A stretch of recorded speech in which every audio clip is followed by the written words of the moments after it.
Good evening, and you simply cannot let this stuff up. Welcome to KAGIA and welcome to our weekend prime edition. My name is Edwin KAGIA, and today we start with our headlines trending tonight. President William Ruto, the head of state today, chaired a meeting in State House in Nairobi. The head of state was in a position of appointing committee members who will be in a position of reviewing the issue of SHA.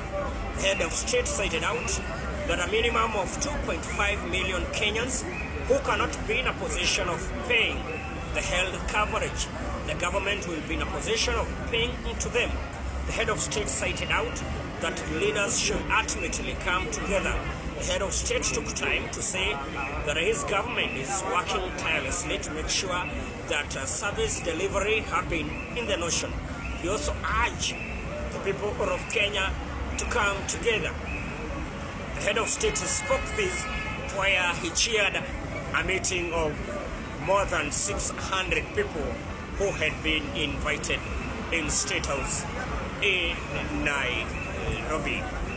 DCP party leader Geoffrey Gachagua have hinted out that he'll be in a position of vying for presidency in 2027.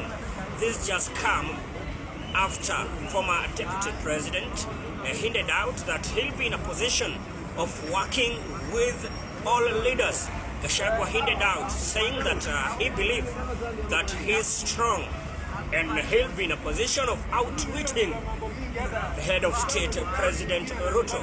Gachagua have been criticizing the Kenya Kwanza administration, of saying that the Kenya Kwanza administration have not been focusing on service delivery. Gachagua also took time to say that as a TCP party leader, he'll be in a position of forming coalition to other Kenyans.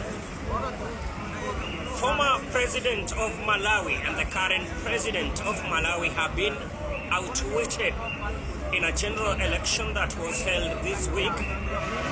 The former president was in a position of losing his presidency with ultimately a minimum of 50%. This is the first time for Malawi to do such an election that was very competitive, but he was in a position of clearing a minimum of 30%. The vote that eliminated him to lose a certain seat.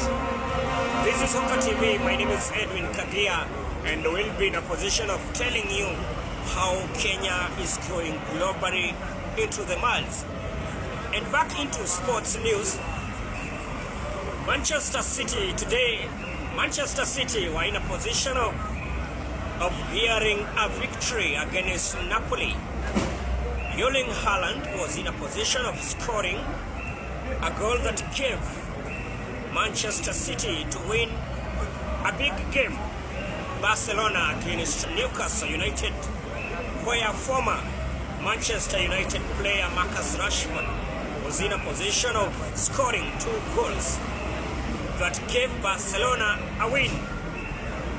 Arsenal were also in a position of winning the Champions League that ultimately are clearing a minimum. Tomorrow, Manchester United will be in a position of facing off Chelsea at Stamford Bridge. This is KAGIA. My name is Edwin KAGIA. We'll be in a position of hearing ultimately so that we can give you how the country is vanishing into terms of politics. Remember, you can follow us through our social media handles.